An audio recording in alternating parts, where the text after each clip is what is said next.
Borrell Associates CEO Gordon Borrell recently spoke via Skype with Deseret Digital Media's Executive VP of Digital Business Development, Todd Handy, on the subject of using telemarketing to sell digital advertising. Todd, tell us briefly, how many telemarketers do you have at Deseret Media, and how is it working out for you, and what do they sell?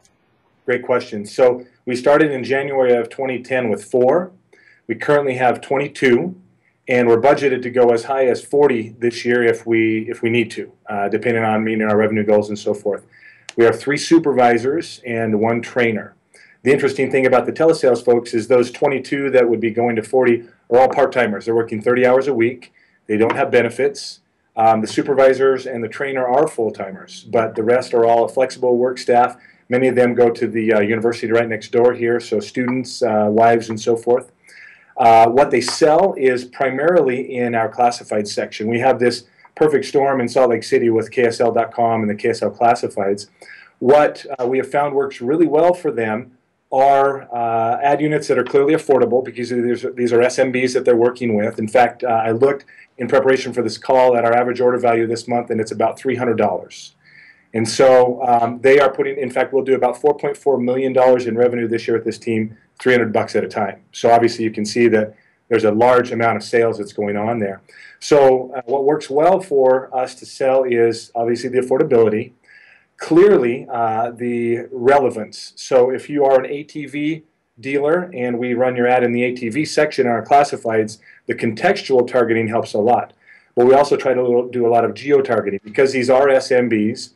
If it's an HVAC guy, he probably doesn't drive 3 counties over to fix your heating and air conditioning.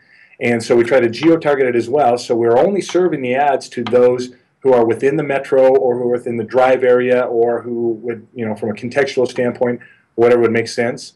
But then the last thing, and probably the biggest thing that's key for us, is share of voice. So CPM buys do not work well for this team. Buy and run of site, especially on a site like KSL.com that has 250 million page views, 650 million ad impressions.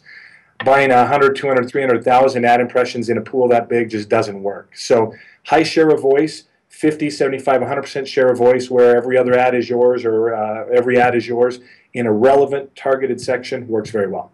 How much training do you have to give these folks? Do they come pretty much pre-trained because they're out of the university? Obviously, they're a little bit younger, or do you have to put them through rigorous training? Yeah, great question. We require them to have phone sales training, and if not phone sales experience, and if not, that they've done door-to-door sales, a lot of alarm sales and so forth that they've done.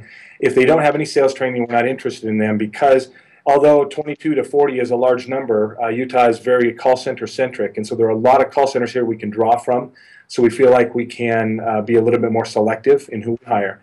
So we're looking for folks who have sales skills. Hopefully they come with phone sales skills, and hopefully they come with some kind of a digital or a media background. But if not, that's okay. We can train that, because to be completely honest with you, the SMBs that they're working with on the other end don't have a lot of digital knowledge as well. So it's not like an agency who would be expecting this to be a real digital expert and who's going to talk down to them because they can't really speak the language. We do a week's worth of classroom training that is primarily in classroom. A little bit towards the end, they're out on the floor sitting side by side with some of the sellers.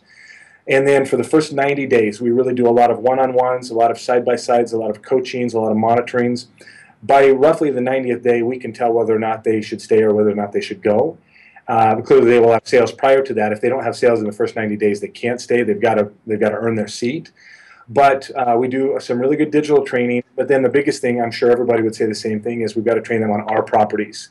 Understanding digital is great, and understanding display and understanding pre-roll or whatever else that's hot in the industry right now really matters. But they have to understand the relevance of that product to not only our user, but to our SMB, and why we think that's going to either drive traffic to their website or make the phone ring or whatever the case may be. All right, $300 per client, $4.4 million. That's 15,000 clients. Talk to me about churn rate. That's a huge, number one, that's a huge number of advertisers to have to deal with.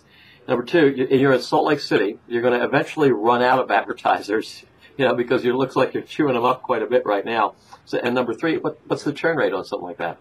Yeah, good question.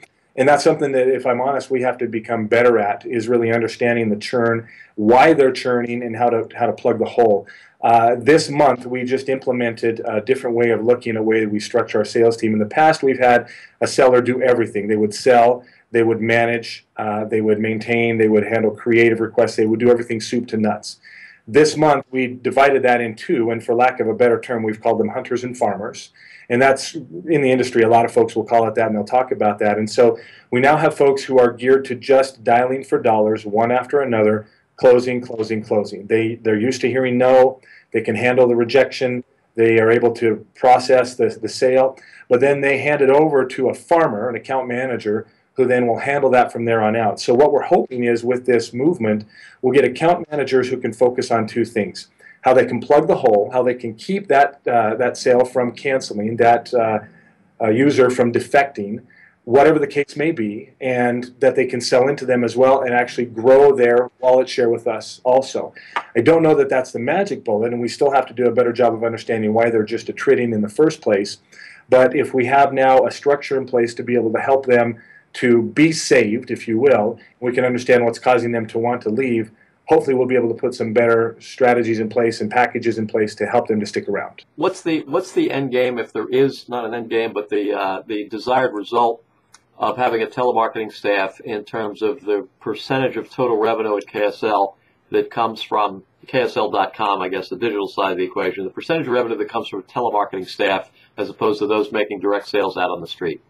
Yeah, that's a really good question. And I'll give you the historical numbers and my take on it. That might not be where it would go over time, but from the time we started this team until the end of last year, it's been between 10 to 15% of total revenues, the telesales team. This year it's budgeted to be about 20, but I'm not satisfied with the 20. I think we'll beat it by a couple of points.